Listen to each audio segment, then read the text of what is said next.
Well, it's Tuesday, and you all know what that means. So, for today, we're just going to be doing a one review episode only.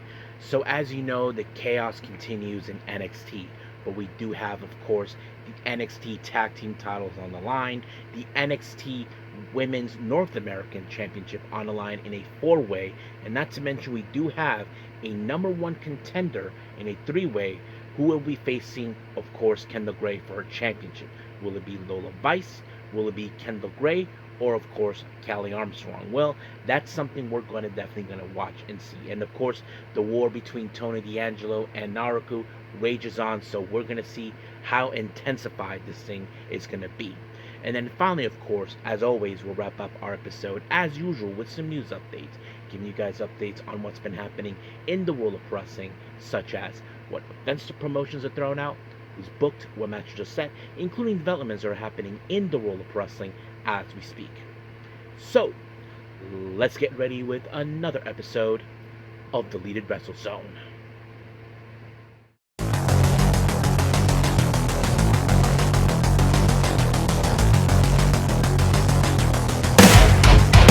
Are you ready? Get up, get up! Get up, get up! Get up, get up! Get up, get up! Get up, get up! Get up, get up! Hey everyone, welcome to Deleted Wrestle Zone, all things that is pro wrestling with AEW, NXT, New Japan Pro Wrestling, TNA, the National Wrestling Alliance, various promotions, wrestlers, matches, and championships. I am your host, Jarrett here. So, if you are new to the channel, welcome. This is a channel we do a lot of pro wrestling reviews from various promotions, not only here in the United States, but also in Japan, Mexico, Canada, Europe, the UK, anywhere pro wrestling is not as big, but it continues to grow. We even do, of course, discussion videos, talk about various topics such as the wrestlers themselves, the promotions, factions, storylines, whatever we want to talk about. We even do more news updates. If certain information was unable to be on this episode, we can either put it on the next one or on a separate video by itself. We even, of course, do some real-time news updates to keep you guys on alert if something has happened in the world of wrestling that needs to be addressed ASAP. We even got the Unagi Sayaka Watch and various other cool wrestling content as well. So if you like what you see, please subscribe to us and click on that subscribe button. You'll be getting a lot of daily reviews and other cool wrestling content as well. But if you like this episode, please give us a like on the like button or a nice comment in the description down below. Now, enough with the jibber jabbers. Let's get started with our only review for today, and that is, of course, NXT.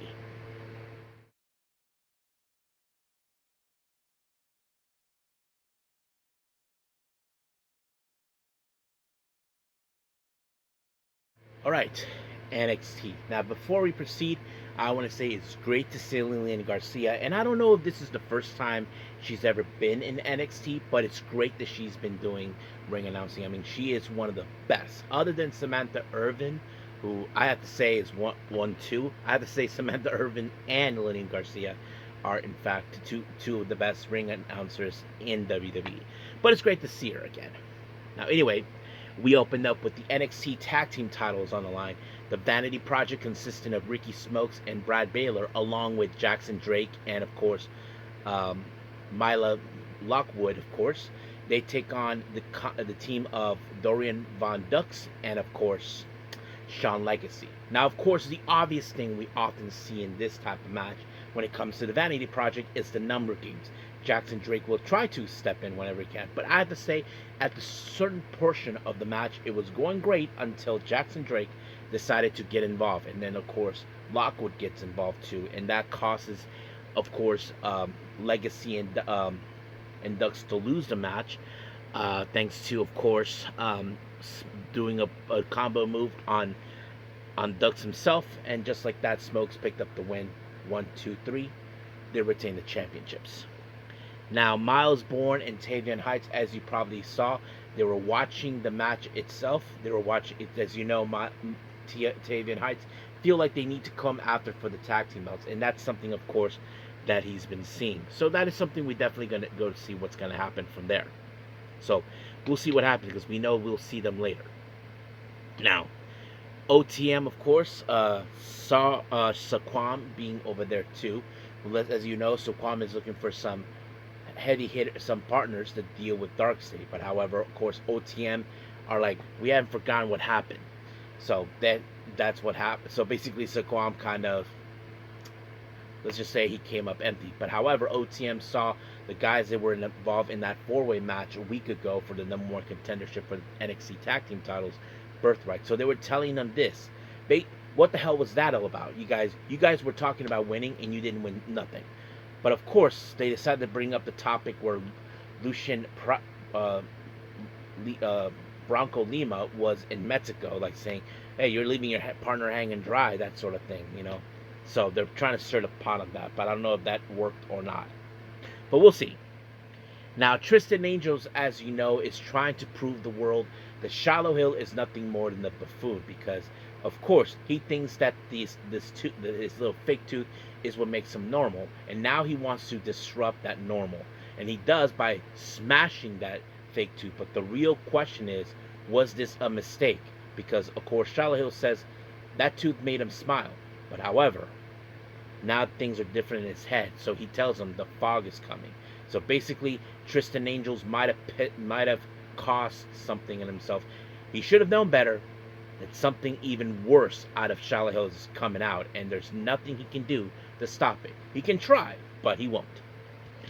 Now, Mr. Stone, as you know, was in the office. Apparently, of course, there's talk about the NXT Women's NXT North American title, so that sort of thing. However, Layla Diggs, who's part of the dungeon, as you know, well, she has a guaranteed position to have a title shot. So, however, Mr. Stone came up with the idea, how about a fatal four-way? So he put, of course, not only the current champion Zarya, but put her against Lizzie Rain, Izzy Dame, and of course Nikita Lyons. So that kind of sets it up. But however, Layla Diggs does have an opportunity for the belt, no matter what. Now, we go back into the ring. Well, Tate Wild once again is in his position once again to lose another match, but this time he's facing a man who is far more dangerous, who is determined to obtain the one thing that he desires is the NXT title, which is Naruku. And of course, Naruku is not here to play games. He's here to win and, of course, do dirty tricks. Does whatever he wants, however he wants. And then he put him into the Abyss. And just like that, 1, 2, 3, it was over. However, Tony D'Angelo, as you know, he still has some unfinished business with Naruku because Naruku was not satisfied that he did not win the NXT Championship. Well, let's see how things roll from there, from their point of view.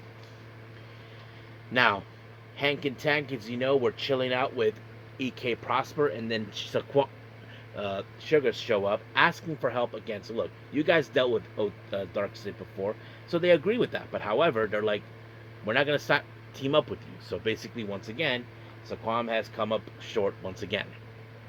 Now we go back into the ring for the NXT Women's North American title in a fatal four-way. Of course, we have Izzy Dame, Lizzie Rain, Nikita Lyons, and of course Zarya. So obviously there is going to be some factors in this match. Fatal four-ways, basically, as you probably know, Zarya technically doesn't need to be pinned. So basically, Izzy could pin Lizzie or either Nikita Lyons, that sort of thing. But of course, outside the ring, we did saw, of course, Natty, and of course Carmen Petrovic outside. So basically, try to get involved. And then, of course, there was all hell broke loose outside between both Izzy Dame and Lizzie going outside, leaving, of course, Zarya and Nikita Lyons outside. But however, Jada Parker showed up, who still has unfinished business with Natty, of course. As you all know, Natty calls her that she's soft. But Jada Parker doesn't believe that, so we'll see how that rolls. But however, Nikita Lyons ended up on the wrong side of the F5 by Zarya, and just like that, 1, 2, 3, it was over right from there. Now, of course, Tony D'Angelo had a little talk with Mr. Stone. Now, of course, Mr. Stone is trying to protect Tony D'Angelo from ever being hurt again by Naruku. But of course, Tony D'Angelo, he still wants a piece of him. But of course, he tells him that he's going to be taking him on next week. But Tony D'Angelo feels that's not enough. So he went off to find him and beat the crap out of him. So that kind of sets it up. Our next match, of course, we have Tavion Heights versus Jackson Drake. We know that he had dealt with these guys recently, and that kind of plays out too. However, of course, we know that Jackson Drake is aiming for the NXT North American Championship, but Tavion Heights feel that Miles Bourne and have not won the tag team titles like they would want to during their time with the No Quarter Catch Group times. But they were somehow Tavion was able to withstand the fight against the Vanity Project, but it basically somehow Jackson Drake was able to survive a move that that Tavion applied, but it somehow countered it. 1, 2, 3. Jackson Drake walked away with the win. Now Noam Dar, of course, as you know, and Romeo Romero were intending to figure out what's their next move until they were approached by Saquon. Now, of course, it's no secret that these guys know exactly who he is. But of course, Saquon told them, but Romero had this other idea in his mind. He told them, look, we got to remember this. Dark State, they're former NXT Tag Team champions. So if we beat them, possibly we can get involved in the tag team title constituency. So Dar was like thinking about this, realizing that one side, he's right. But on two, can they still trust Saquon? That's one of the things that I think Noam Dar is realizing. So basically, he has to make a choice. Like he knows too well that of course he has to. If they face Dark State and they win, they can get back in the conversation for the tag team titles, which obviously we could see. So we'll see what happens from there. Now, of course, Kendall Gray, along with her Ren CQQ teammate and best friend and bestie, of course, Ren Sinclair, were going to watch the #1 contendership until Callie Armstrong showed up. But of course, as you all know, Callie Armstrong and Kendall Gray still had some history, as you know, and many of you may or may not remember. When both of them were involved, it was Kendall Gray who dethroned her, that allowed her to, of course, to make the shift to, of course, to NXT from Evolve. And then, of course, Callie Armstrong ran into Jada Parker and that sort of thing. So there's that. But however, Jada Parker had a taste of, how to say, a payback from the dungeon after costing Nikita Lyons the NXT North American Women's Championship. So basically, she's going to deal with them one way or the other. Now, jumping into the #1 contendership for the NXT Women's NXT Championship, of course, we have Kendall Gray versus Lola Vice versus Callie Armstrong. Now, of course, as you all know, Lola Vice is the previous champion, but she does have a right to a consensual rematch, which, of course, she cashed in, or whatever she did. But, however, she has to go through two people. Kendall Kilani Jordan, as you know, have lost 8 times for a shot of this belt, and now she's hoping that she can get another opportunity. And then there's Callie Armstrong, who's been known as the difference maker. Well, let's see how that turned out. But, of course, there were some moments where you thought Callie Armstrong had this match won, but Lola Vice was able to pick up the win by pinning Callie Armstrong, and just like that, 1, 2, 3, it was done.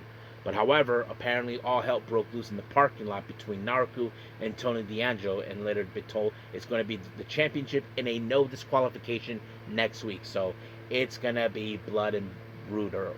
It's going to be brutalized from both sides. So let's see how that plays out. But for right now, we are officially done with our only review. So let's wrap up our episode with some news updates.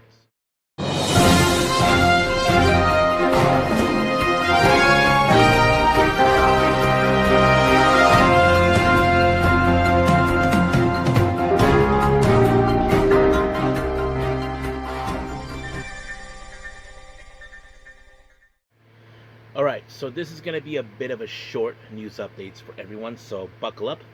Let's start out with our upcoming events, only GCW updates for all of you. As you know, on the 18th of July, we have Life of a Boss in Dallas, Texas. Matches and names have been mentioned. We have, of course, Chris something will be participating. Busta and the Brain, they will be taking on KJ Orso, formerly known as Fuego, and Sam Stackhouse. Cowboy Way, consistent of Thomas Shire and Juan Calmanders, will take on Gabby Forza and Bear Bronson.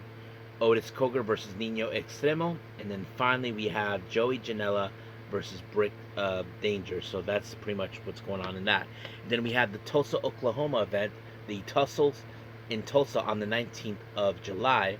Gabby Forza will be in action to take on Christian Napier. And then finally, as you know, we have the Omaha, Nebraska event taking place on the 31st of July. The top play, one call Manders will take on a guy named Red Wing. So that's pretty much for updates right there. Now on to some developments. You may have heard the news recently about Keith Lee and Michin. As you all know, these guys were married. Well, it's later announced that they've been divorced. This is something we've been not aware, but of course it was an amicable divorce and they continue to remain friends. So best lucks for these two people. I hope whatever they do in their next chapter will be there to support them. So that's pretty much what we have from that. Now, Jeff Jarrett talked about, of course, the Knockouts division, how he wanted it completely different from what WWE were doing at the time. And I have to say, it's a pretty good idea of what he was doing. Let me pull it up. He was talking about that recently. Yes, and this is what he said. It means a lot. There is a crazy guy named Mr. Cavazzini, Michael Cavazzini in Philly. He's a doctor. His thesis, he studied it. It really went deep into this. Justin, it's very cool for him to dial into DNA of that. But I think Gil Kim, Jeff, I want to wrestle. Gil got the creative division. We can't rush this. It's got to come along. And I think about the many conversations. Shout out to Dutch Mantel. Dutch having a patience to think through the process of Gil Kim versus Kong. And I think the beautiful people, OBD, all those different players that came with that division, they were, 8, 10, 12, 8, 10, 12 girls that had a distinctive personality. It really, obviously, the X division is a huge calling card. But I knew at the time on the other channel, as they say, on WWE Bra and Panties Diva, that was their representative. And I knew I had no interest in going in that direction. I wanted to create women's division that is athletic base, competitive base, given the right perspective and the right time and the right placement in the main event when I made it sense. And we did that. It's something that I to this day very, very proud of, and all the work we did as a team, both in front of the camera and behind as well. I have to give praises to Jeff because he was right. I mean, look, Gil Kim, I can tell she was never comfortable with the idea of the bras and panty matches, and that was kind of messed up. We wanted to see these women wrestle. Gil Kim had that look that she was all business, all serious in the ring, and that's something I'm sure that was misrepresented at the time. They should have given these women a better opportunity, but I'm glad that TNA decided we're not going that direction. That's WWE's thing. So that's something I'm sure many of us can say that's a good job right there. Now, an interesting thing, Mayu Yamashita actually said that she would like to face Will Ospreay. Yeah, it's not the first time we see Will Ospreay face a woman. I know he actually he did have to wrestle the missus, of course. This is before they got married. But this is what she said. He was actually one who booked me for a tour in the UK. He's a hugely important person to me right now.